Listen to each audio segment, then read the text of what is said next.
Today, we're going to focus on the short stories, especially given the month and given my appropriately seasonal shirt. I'm going to focus on some of the tales of terror. As we'll discuss, Poe's work is really broad and varied, especially the short fiction. In a lot of ways, the only thing that unites a bunch of the work we'll be discussing today is the fact that it's short. And I'm going to spend some time talking about the importance of the short form, of the brevity of many of these tales, mostly because I want to offer you some approaches, some very practical ideas about how to bring these texts into your classroom. It is also the case, as we'll see, that Poe thought a lot about short stories, about the tale as a genre. He saw great things and great potential in that form, in that genre. And so we'll talk a lot about sort of taking these short stories, turning them over and seeing how they work, seeing what their component parts are, how Poe is managing and manipulating reader response especially, and somewhat miraculously really creating complex characters, a sort of consciousness in these fictional stories that readers have responded to in really dramatic ways over the past 150, maybe almost 200 years.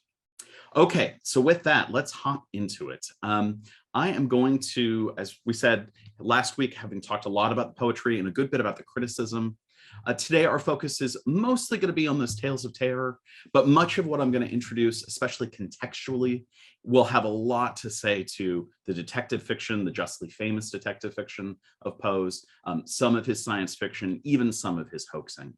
I'll make sort of brief references to some pieces of criticism today, mostly as a way to set up how Poe thought about his own short story art, how he thought about the craft even of producing short fiction. Okay, so my talk today is broken into 3 parts, and then we're going to have a much more interactive session after I take some questions and make some, again, very practical sort of teaching ideas, some resources you can use in your classroom. And then we'll have this sort of more open-ended discussion of, I hope, parts of 3 of Poe's most famous and most teachable short stories. I am going to double back, as promised, to the problem of Poe to begin, which is to say, again, the biography of Poe and what we think we know about Poe's life, about Poe's work, Poe's art, is a little messy. I identified some of this last week. I gave a very brief sort of background on Poe's biography. And you might remember, I really emphasized his life as a writer and his struggles, financially and otherwise, to make his art pay, to be able to scrap together enough, hustle enough to make his life entirely with his written word. Lots of reasons why that was so difficult in its own time. We'll talk about that in a couple minutes. But I want you to have in mind, again, a writer's life. And some of the stereotypes, some of the sort of bad stories that we tell about Poe involve, how desolate he was, how much of a drunkard he was. While it is certainly the case that Poe drank to his detriment throughout his adult life, it's also the case that he produced a remarkable amount of prose and poetry over a fairly short life. How somebody does that while leading this sort of depraved life is anybody's guess. Again, if we think about a lot of what we assume or think we know about Poe's biography, we have to acknowledge some of the incomplete records around his life, several years that are sort of missing in the accounts of him, some of those historical inaccuracies and the lurid details. But more broadly, a sense of trying to read this very controversial life into the writing, especially into the short fiction. What I'm pleased to report is there's been a lot of work in the last 2 decades really to push back against some of this more lurid stuff, some of the bad and quite destructive early biographical work on Poe, to give us a more nuanced and writerly sense for his life. If you want evidence of this, there's been a sort of increased interest in the last few years even. This piece in the Wall Street Journal was from this previous Friday, called The Business of Being Edgar Allan Poe. The byline being, like many artists and writers today, the author of The Raven struggled to make a living in a tough market for creators. So this is a piece in the Wall Street Journal thinking about the actual life that Poe was able to make financially, economically, personally from his writing. And I think this is a very promising development in Poe criticism and Poe biography, because it's again reminding us that whatever else was going on in this man's life, whatever things we want to, gasp at or sort of luridly lean into, it is at the beginning and at the end a writer's life. This is a maybe less teachable version of this, but the same author wrote a piece a couple of years ago called Edgar Allan Poe was a broke-ass freelancer. Same idea here. Again, that Poe was constantly struggling to make his art pay. We think we now know that Poe made about $200,000 worth of sales from his work across his whole life. The problem is that's over about 20 years and means that he was making a little less than 10 grand a year in today's numbers, which is, as you well know, as teachers, not a lot of money. That's too little spread over too much bread, as they say. So I want you to have that in mind, again, as we talk about this, and Poe starts to talk about the craft of fiction, how seriously he took his art, no matter what else was going on in his biography. Please do have that in mind. Another biographical thing I want you all to have going forward and really to take back to your classrooms is the fact that while it is the case, as I argued last week, that Poe is the most influential of American writers, it's also the case that there's not always been agreement about his art. That is to say, there's a long line of arguments about whether or not Poe's art is any good. And lots of famous people have gone all in on one side or the other. Very few people think Poe's okay.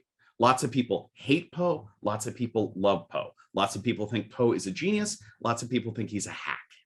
And I'm not going to go over these. I just want to acknowledge that motion back and forth. I've given you all these quotations in a handout called Poe Quotations. And I think these can be helpful to show your students to maybe pick a couple, especially because a few of these are really sort of remarkable pieces of criticism, remarkable pieces of claiming Poe as either something to emulate or something to disavow entirely. Dismissive things like Ralph Waldo Emerson calling him the Jingle Man, somebody who wrote pretty poetry and not much else. Folks like Jules Verne saying that he was the leader of the cult of the unusual. Henry James dismissing him as the liking Poe with an enthusiasm for Poe being the mark of a decidedly primitive stage of reflection. He also goes on to call him both a charlatan and a genius. Willa Cather, for the topic of today, said that with the exception of Henry James and Hawthorne, Poe is our only master of pure prose. Poe found short story writing a bungling makeshift. He left it a perfect art. So I encourage you to look at some of these quotations and especially to think about that back and forth, the debate over Poe's greatness or Poe's hackery. When students are interested in detective fiction, detective TV shows, detective movies, I always point them toward Arthur Conan Doyle saying, where was the detective story until Poe breathed the breath of life into it? So with this in mind, again, let's think about Poe as massively influential, but let's also think about the critical response to Poe in a little more nuanced way, that sometimes being really popular and really influential for lots of critics, for lots of writers, is not actually a mark of pride, but a mark of shame. I don't really believe in that. I think if somebody's popular, if somebody endures over generation, inspires tons of adaptations, even inspires a lot of blowback, a lot of hate, I think that's a mark of something interesting going on in the art. Again, just point two more and then we'll be done with this. You've got this on the Google Classroom. When you get somebody like Hitchcock saying, it's because I liked Edgar Allan Poe's stories so much that I began to make suspense films, that is an invitation as a teacher to try to connect what Hitchcock's doing in his art and what Poe was doing in his. It's a wonderful way, I think, to take a really powerful quotation like that and say, there's the bridge, kids, let's go across it together. Let's see what sort of conversation is going on between these writers. Toni Morrison, obviously recently passed away, a towering figure in American literature. Although she had a lot of things to say about Poe's racial representations, she still found him absolutely essential to the art of the 20th century and her own art into the 21st century even. So take a look at those quotations. I hope that's helpful. I do find in my own classroom, students really like to see this messy conversation that is American literature. And Poe is, for better or for worse, good, bad, or in between, very much at the dead center of that. A long list there of people who admitted to, in fact, celebrated their own inheritance from Poe. I'll just, again, emphasize the diversity of not just the people, but the art that they would then produce, and just the remarkable quality of much of this literature. Again, I don't think it's too much to say he's the most influential American writer. Okay, last time, when last we left little Eddie Poe, we were talking about the poetry. I think we had a great conversation about some of the claims that Poe made about poetry, both his own and what he valued in poetry. We want to keep in mind again that Poe was very canny, very manipulative. So often he would say, here's my poetic theory. Wouldn't you know it? It is borne out by my own poetry. Some of this is self-serving. And today I want to shift that to talk a little bit about claims he made about his prose, that is about his tales, his short stories. Some of this is going to repeat what we said last week because Poe, although was very committed to both poetry and prose, he was often moving between them, that is writing them at the same time. Often, and you know this if you've ever taught Poe, some of the themes and even figurations that appear in the poetry are revisited in the prose. So I don't want to, despite the webinar split here, I don't want to set up a sort of impenetrable wall between the poetry and the prose. They're really in a deep conversation with each other, both in Poe and really in the 19th century more broadly. But it is the case that he repeated some of his poetic claims in talking about prose. And so I'm going to run through 5 of these fairly quickly, partially because we covered a lot of this last week. But I want you to have in mind some specific things he said about the short story form and why he found it so amenable, so urgent for the sort of art he wanted to produce. Again, last time we talked about this idea of the unity of effect, the idea that the artist in any form, poetry, prose, visual art, in any broader sense, Poe believed that folks should have a unity of effect, what he described as a totality of the impressions or emotions they want the reader to experience. I used the example last week of Annabel Lee, that from the very first sound, not just word, but sound of that poem, he knows where he wants the reader to get. He knows the experience, the emotion, the totality of effect that he wants to present. So it really puts the writer, the artist, in a powerful position. He connected this, as we talked last week, to the length of the reading experience. That is to say, he didn't believe in long poems. He only believed in short poems because he thought it was the best way to accomplish that unity of effect.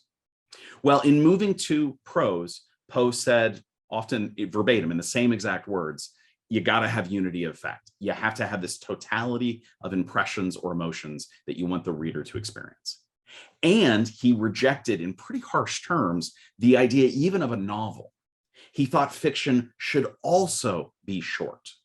And his definition of short was no longer than what could be read in a single setting.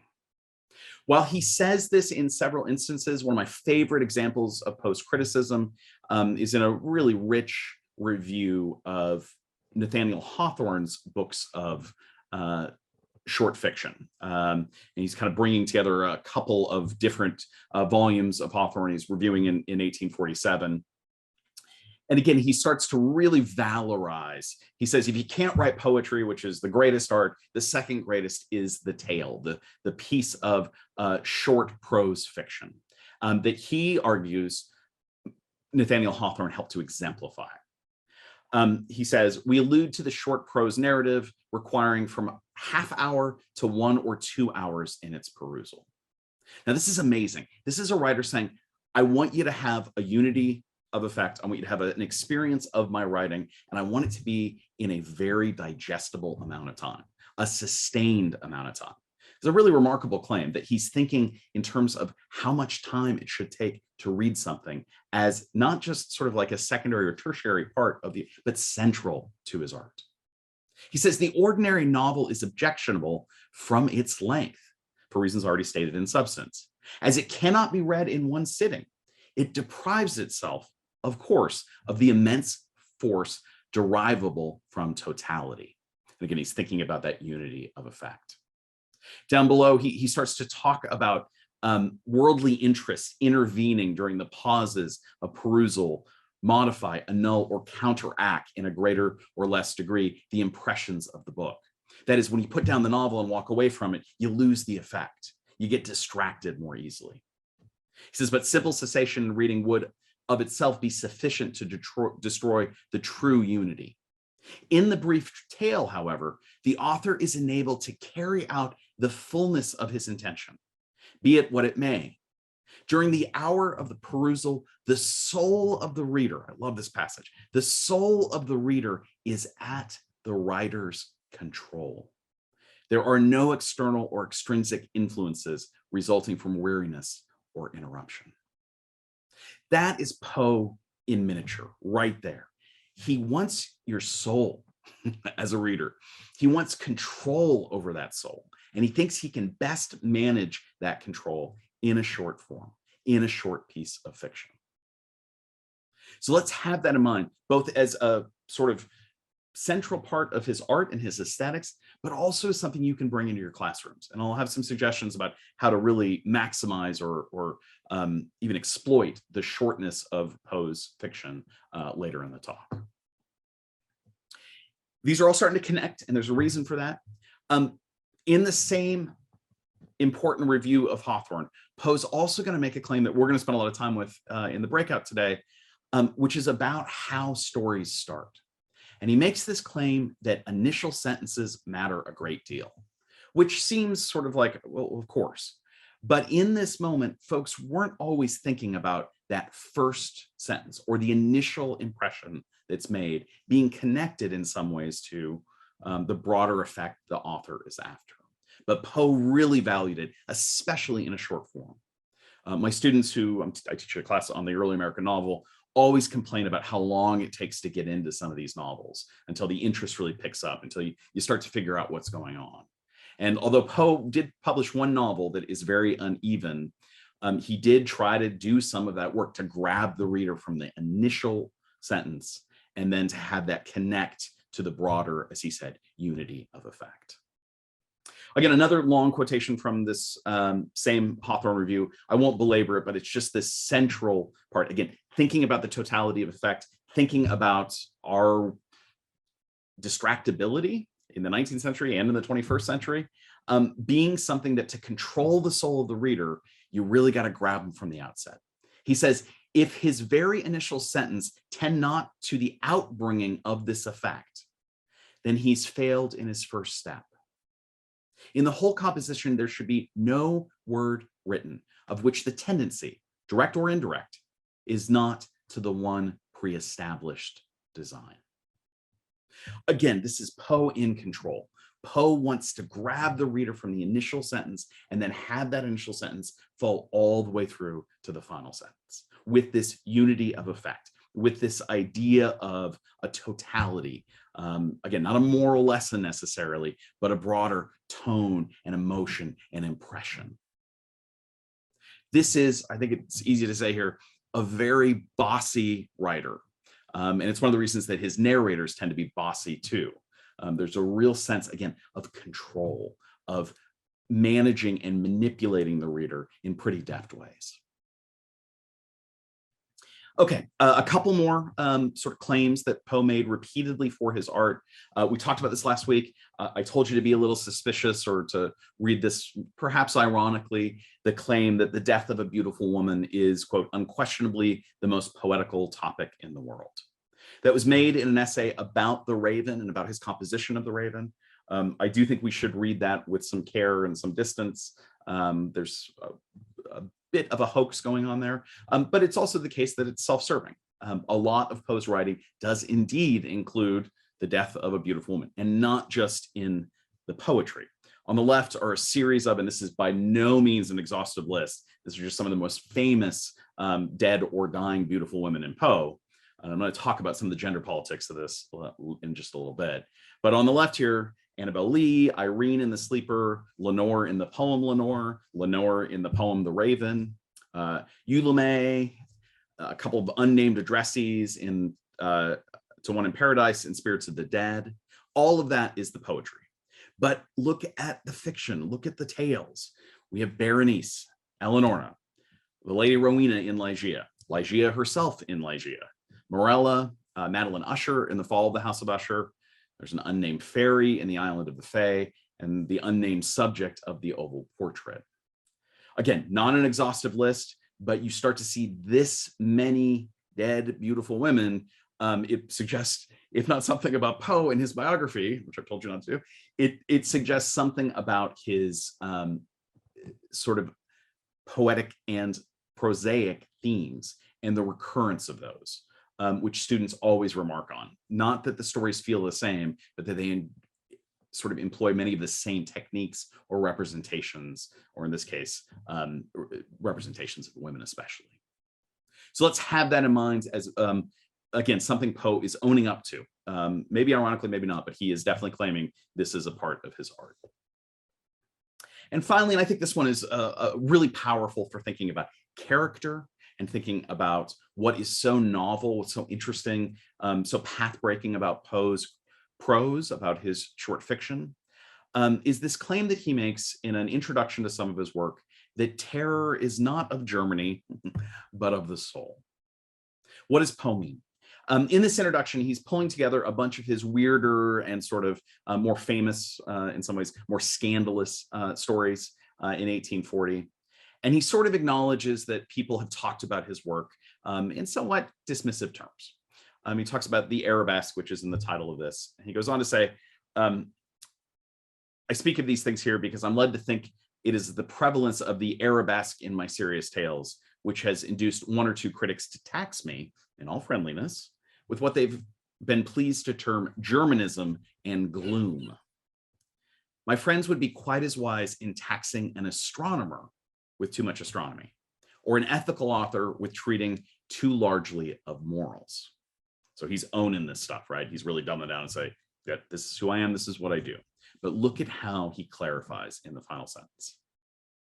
If in many of my productions, terror has been the thesis, I maintain that terror is not of Germany, but of the soul. That I have deduced this terror only from its legitimate sources and urged it only to its legitimate results. Terror is not of Germany, but of the soul.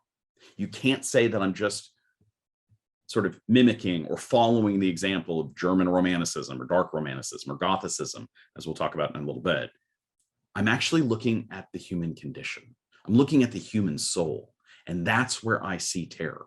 That's where I see terror entering and exiting, where it's emanating from. This gets us to, I think, one of the great things about Poe, which he was such a remarkable writer of human psychology.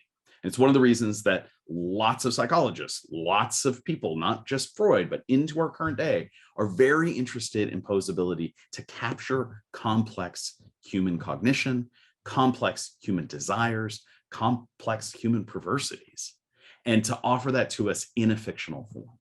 And I think that's very much what he's doing here with this claim about Germany and the soul. Okay, so those are the sort of broad claims. In your feedback, in your sort of lead up to these webinars, one of the things that many of you, many of you said you wanted was a little more context.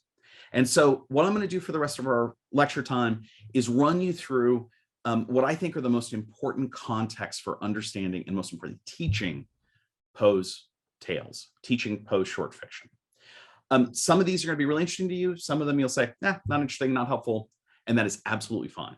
But these are contexts that I think give us the richest sense for what Poe was up to, and a bunch of opportunities for kind of pedagogical innovation, for ways to take something we see in the fiction, put it in its place, put it in its time, and maybe bring it into our own place and our own time. So I'm going to move through these fairly quickly. There's tons of time in Q&A to ask me about these, but I just want us to have a sense in the next 10 minutes or so of some of the major contexts for understanding and teaching Poe's short stories. Let's keep those prosaic claims in mind. Let's keep Poe's talking about his own art in mind as we start to step back a little bit and look at the context. So there are 5 of these, because I love 5s, apparently. There are 5 of these. Again, a lot of this so I'm going to assume a little knowledge here. And if there's anything I go by too quickly or you want to talk about further, by all means, let's chat in the Q&A. The first context, I think, for reading and teaching, really, Poe's short stories is American literary nationalism, which is a very fancy way to talk about a simple idea.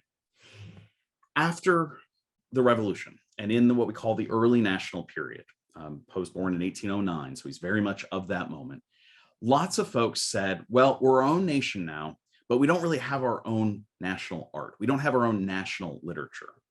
And so there was a lot of advocacy and agitation for the production of a distinct and distinctive American literature, something that could be defined against England and against major writers like, say it with me, Shakespeare. I won't get too far into this, although I find this stuff really interesting, but a major context for understanding Poe are a group of writers, of which Poe is very much a part, who were, again, calling for a distinct and distinctive American literature. Emerson, most famously in The American Scholar in 1837, says that our day of dependence, our long apprenticeship to the learning of other lands draws to a close. And he's saying that we need to find a new way to produce an art that's about this new nation. We need to find novel ways to represent a novel country, a novel idea, a novel experiment in democracy. The great line at the end, we have listened too long to the courtly muses of Europe. Let's make a distinct and a distinctive literature. You see where this is going. One of the most distinct and distinctive early American authors is Edgar Allan Poe. But Poe's also really interesting in this context because he was down with producing a distinct and distinctive American literature, especially if he was the one doing it. But he was really suspicious of just doing this so we can have something American to celebrate. He, in a very dismissive review from 1836, says, "We often find ourselves involved in the gross paradox of liking a stupid book the better because, sure enough, its stupidity is American." This idea, and Poe was a really savage critic. He really got himself in trouble making fun of other people's art. But he had high standards, and he wanted, yes, there to be a distinct and distinctive American literature, but he wanted it to be good and unique and compelling, not just produced so you can slap an American flag on it and say, hey, look, it's American art, made, as it were, in America. So Poe is participating in this. He's also suspicious of this and really wanting good art to be the priority. If it's American good art, fabulous. If it's bad American art, that's bad. That's actually worse than if we're just reprinting Shakespeare in the early 19th century. A second major context, I'm sure this is something you all are aware of. I'm not going to belabor this, but Poe is really, really engaged with what we call Enlightenment discourses of rationality and rights, which is a lot of fancy way to say the Enlightenment. The age of enlightenment, the age of reason, whatever way you describe this. This is a crucial context for understanding what Poe is up to. I know y'all know this. I won't belabor it. Just as a reminder, the Enlightenment is this largely European intellectual movement of the 17th and the 18th centuries. It's a pretty fascinating philosophical movement because it's trying to pull together a bunch of different knowledges, a bunch of different ways of thinking about nature, about God, about humanity, into a fairly synthetic, that is a fairly coherent worldview, one that really is going to tout and value freedom, knowledge, and happiness. As you can hear that, you're automatically starting to think of things like the Age of Revolution, and especially in this country, the Declaration of Independence, a deeply Enlightenment document. In fact, the entire nation in some ways is a function of this explosion of Enlightenment philosophy. Many of the founding fathers, founding parents were deeply, deeply, deeply engaged with Enlightenment philosophy. Because it was so popular and widespread, it leads to pretty revolutionary developments in a number of places: art, economics, philosophy, science, society, obviously thinking about democratic forms there, and politics. So this is massively influential in its moment. It continues to be influential in the ways even 21st century American culture and society goes on. At its center is reason, and this claim about human reason, which a simple definition, the power by which humans understand the universe and improve their own condition. The power by which humans understand the universe and improve their own condition. It's a bunch of major Enlightenment figures. I'll just note that although many of those are European, Jefferson and Paine, founding fathers, are really important to the Enlightenment.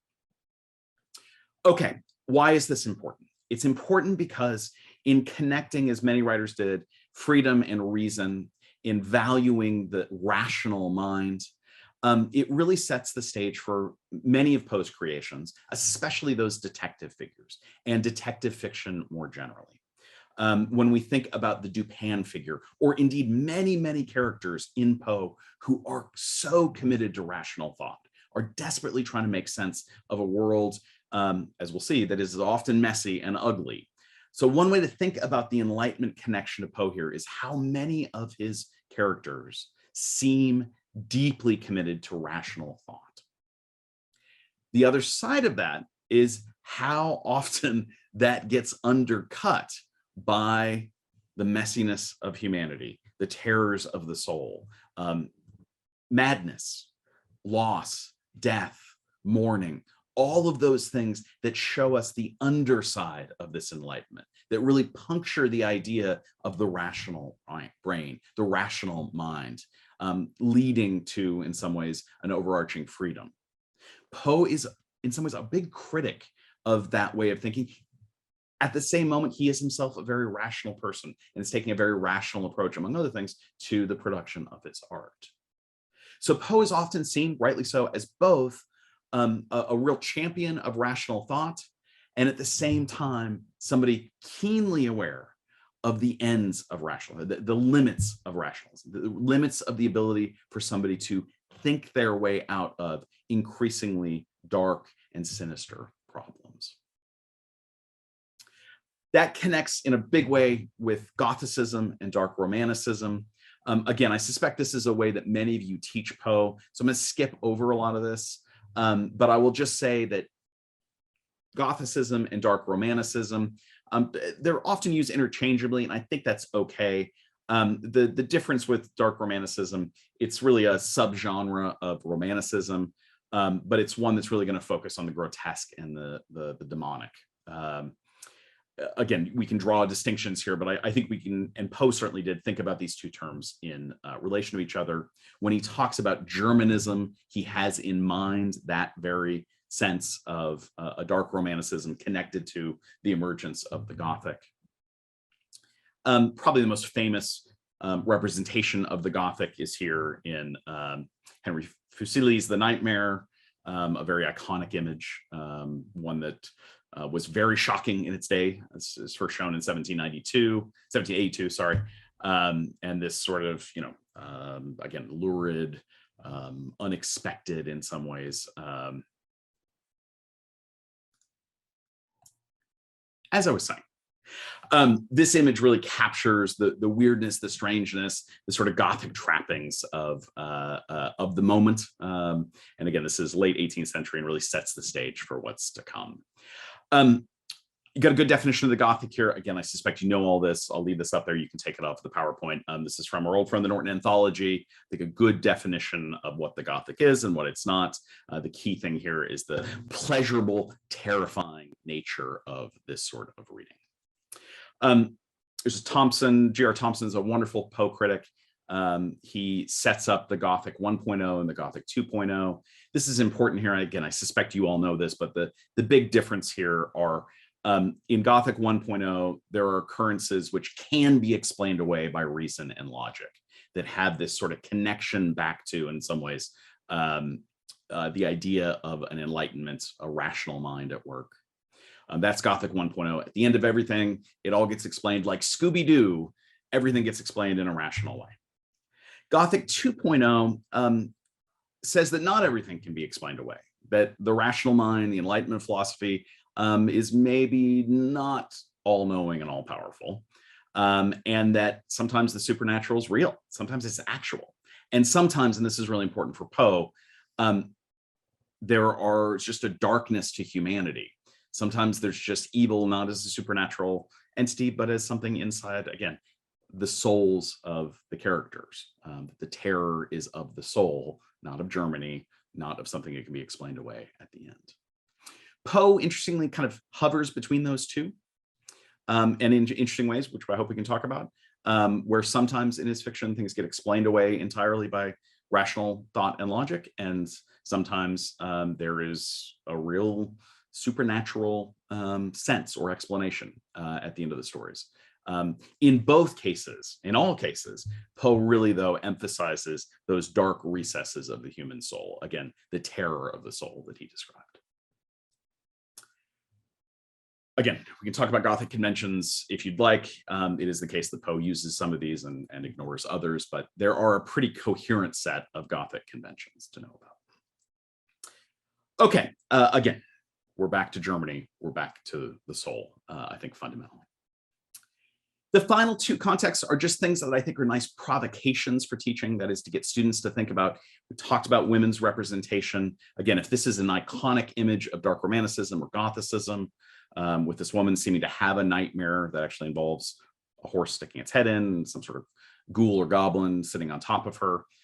It is the fact that this is all done over a woman's body. I think that's an important context here and a way to think about Poe's representations of all those beautiful dying women. It is the case that Poe came of age in a really powerful moment for thinking about women's rights and women's representation. He's born in 1809, but he reads and knows Mary Wollstonecraft. He reads and knows Margaret Fuller, major feminist figures in the 19th century. And during his life, there's an increasing emphasis on thinking not just about abolition, but also thinking about women's suffrage and women's full incorporation into the body politic. I think this is a way to think about Poe's representations of women, and lots of feminist critics have done this over the time, not just trying to explain away this death of a beautiful woman quip, but also to make broader sense of what's going on in Poe's fiction. A pretty dense literary critical article that I'll just drop here that y'all can track down if you'd like, but some key quotations from a major feminist critic from the late 20th century who thought in a pretty thoroughgoing way about that context of women's rights and representation for Poe. All right, wrapping up. Magazine publication. And I'll have some suggestions on how to bring this context into your classrooms.